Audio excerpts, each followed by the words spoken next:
स्वागत है आपका ग्रो विद बाबाजी चैनल पर। जरा एक मिनट के लिए उस इंसान के बारे में सोचिए जिससे आप अपनी पूरी जिंदगी में सबसे ज्यादा मेहनती मानते हैं। कोई भी हो सकता है, आपकी जानने वालों में। अब एक कड़वा सवाल और जवाब शायद थोड़ा चुभने वाला हो। क्या वो इंसान जिसे आप सबसे ज्यादा मेहनती मानते हैं, क्या वो वाकई सबसे ज्यादा अमीर है? क्या उसके पास सबसे ज्यादा पावर है? शायद नहीं। देखिए, एक सीधी सी बात है। अगर सिर्फ कड़ी मेहनत ही सफलता की गारंटी होती तो आज कोई रिक्शा चलाने वाला या दिन रात ईंट उठाने वाला मजदूर इस देश का सबसे अमीर आदमी होता। पर ऐसा है नहीं, है ना? और यहीं पर वो सबसे बड़ा झूठ सामने आता है जो हमें बचपन से सिखाया गया है कि मेहनत करो, फल मिलेगा। असल में मेहनत सफलता का रास्ता नहीं, बल्कि ये आपको गरीब और कमजोर बनाए रखने के लिए एक बहुत गहरी साजिश है। ये एक ऐसा सिस्टम है जो सवाल ना करने वाले अच्छे गुलाम तैयार करता है। तो इस खेल को आखिर समझें कैसे? इसके लिए हमें चलना होगा सदियों पीछे, निकोलो मैकियावेली के पास। मैकियावेली ने एक बहुत जरूरी बात कही थी। उन्होंने कहा कि दुनिया वैसी नहीं है जैसी हमें किताबों में पढ़ाई जाती है या जैसी होनी चाहिए। दुनिया वैसी है जैसी वो असल में है, कठोर और नियमों से चलने वाली। तो चलिए तैयार हो जाइए, अब हम इस असल दुनिया के खेल को समझते हैं। आइए पावर के उन अनकहे नियमों को जानें जो ये तय करते हैं कि कौन आगे बढ़ेगा और कौन सिर्फ मेहनत करता रह जाएगा। तो पहला नियम है दिखावे का कानून। इसे एक कहानी से समझते हैं। एक ऑफिस में दो एम्प्लॉइज हैं। एक है राहुल, जो बेचारा 9 घंटे चुपचाप सिर झुकाकर काम करता है। उसकी मेहनत किसी को दिखती नहीं। और दूसरी तरफ है विकी। विकी काम शायद कम करता हो, पर वो ये पक्का करता है कि जब भी वो कोई काम करे तो बॉस की नज़र उस पर जरूर पड़े। अब बताइए, बॉस की नज़र में मेहनती कौन हुआ? विकी। क्यों? क्योंकि उसने अपने काम को एक इवेंट बना दिया। नतीजा, राहुल को और काम मिलता है और विकी को प्रमोशन। मैकियावेली ने ये बात बिल्कुल पते की कही थी। दुनिया जो देखती है उसी से आपके बारे में फैसला करती है। बहुत कम लोग ये जानने की कोशिश करते हैं कि आप असल में क्या हैं। सीधी बात, जो दिखता है वही बिकता है। और यहीं से हम आते हैं दूसरे नियम पर, जिसे मैं कहता हूं काबिलियत का श्राप। अगर आप किसी छोटे मोटे काम में बहुत ज्यादा अच्छे हैं, बहुत काबिल हैं, तो पता है क्या होगा? आपको तारीफ नहीं मिलेगी, आपको उसी तरह का और ज्यादा काम मिलेगा। आप एक बहुत उपयोगी टूल बन जाते हैं। और दुनिया उपयोगी टूल्स का सिर्फ इस्तेमाल करती है, उन्हें पावर नहीं देती। तो इसका इलाज क्या है? इसका इलाज है स्ट्रेटेजिक इनकॉम्पिटेंस, मतलब जानबूझकर कुछ कामों में साधारण बने रहना। अपनी 100% एनर्जी, अपना बेस्ट सिर्फ उन कामों के लिए बचाइए जो आपको सीधे प्रमोशन और पावर की तरफ ले जाएं। बाकी के जो छोटे मोटे काम हैं उनमें एवरेज रहिए। ऐसा करने से लोग आपके पास वो फालतू काम लेकर आना ही बंद कर देंगे। इस बात को ना 19वीं सदी के एक बहुत ही मशहूर German general Helmuth von Moltke ने बड़े कमाल के तरीके से समझाया था। उन्होंने अपने ऑफिसर्स को 4 कैटेगरी में बांटा था। पहली, आलसी और बेवकूफ, ये किसी का नुकसान नहीं करते।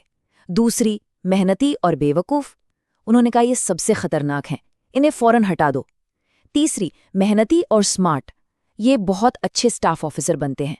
और फिर आती है चौथी, सबसे खास कैटेगरी, वो लोग जो स्मार्ट हैं लेकिन आलसी हैं। मोल्टके ने कहा इन्हें लीडर बनाओ।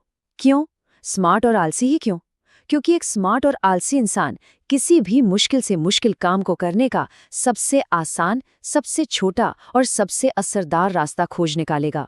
वो बेवजह की मेहनत नहीं करेगा, वो सीधे रिजल्ट पर फोकस करेगा। वैसे अगर आपको ये बातें काम की लग रही हैं तो चैनल को सब्सक्राइब जरूर कर लीजिएगा। तो ये सिर्फ कोई ट्रिक या टैक्टिक नहीं है दोस्तों, ये तो सोच का पूरा एक तरीका है। ये मेहनत करने से हटकर अपनी मेहनत का सही इस्तेमाल यानी लेवरेज करने की सोच है। चलिए समझते हैं कि एक मजदूर वाली सोच से एक मास्टर वाली सोच तक कैसे पहुंचा जाए। इसको समझने के लिए एक बहुत ही फेमस कहानी है फोर्ड मोटर कंपनी की। एक बार उनकी फैक्ट्री का एक बहुत ही विशाल जनरेटर अचानक खराब हो गया।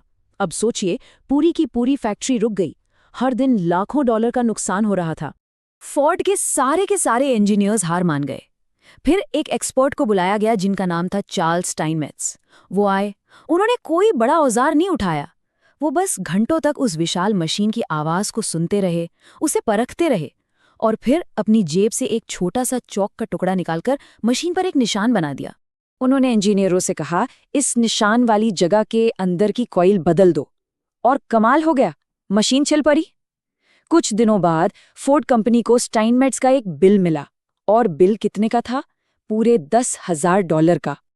फोर्ड के मैनेजर को तो गुस्सा आ गया। उसने कहा, एक चौका निशान लगाने के $10,000? उसने बिल का पूरा ब्यौरा मांगा। स्टाइनमेट्स ने जो नया बिल भेजा ना, वो कमाल का था। उस पर लिखा था, चौक से निशान लगाने का $1। ये जानने का कि निशान कहाँ लगाना है, $9,999। दोस्तों, यही वो फर्क है, यही है लेवरेज। दुनिया आपको घंटों पसीना बहाने के पैसे नहीं देती, दुनिया आपको ये जानने के पैसे देती है कि चोट कहाँ करनी है, हथौड़ा कहाँ मारना है। तो अब ये सब जानने के बाद सवाल सीधा आपके सामने है। इस जिंदगी के खेल में आप क्या बनना चाहते हैं? एक खिलाड़ी या महज एक खिलौना? ये आखिरी चुनाव आपका है।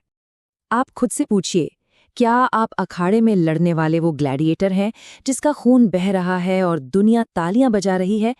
या फिर आप स्टैंड्स में बैठे वो राजा हैं जो अपने सिर्फ एक अंगूठे के इशारे से उस ग्लैडिएटर की किस्मत का फैसला करता है? अगर आपको खिलाड़ी बनना है तो अपनी सोच में बस ये 3 बदलाव ले आइए।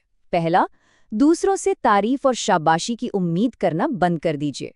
दूसरा, अपनी भावनाओं पर काबू रखना सीखिए और ठंडे दिमाग से फैसले लीजिए। और तीसरा, सिर्फ लिखे हुए नियमों पर मत चलिए, उन अनलिखे नियमों को समझिए जो असल में इस दुनिया को चलाते हैं। तो आखिरी फैसला आपका है। क्या आप शतरंज का वो प्यादा बने रहना चाहते हैं जिसे कोई और अपनी मर्जी से चलाता है, या वो खिलाड़ी बनना चाहते हैं जो पूरे खेल को समझता है और अपनी चालें खुद चलता है? मैकियावेली की एक बात के साथ खत्म करते हैं। एक बुद्धिमान इंसान को हमेशा महान लोगों के रास्ते पर चलना चाहिए, ताकि अगर उसकी काबिलियत उनके बराबर ना भी हो तो कम से कम उसमें उनकी एक झलक तो आ ही जाए। याद रखिए, दुनिया को बदलने के लिए पसीना नहीं, दिमाग चाहिए। और हाँ, इस पूरी बातचीत में आपको सबसे दिलचस्प बात क्या लगी, नीचे कमेंट्स में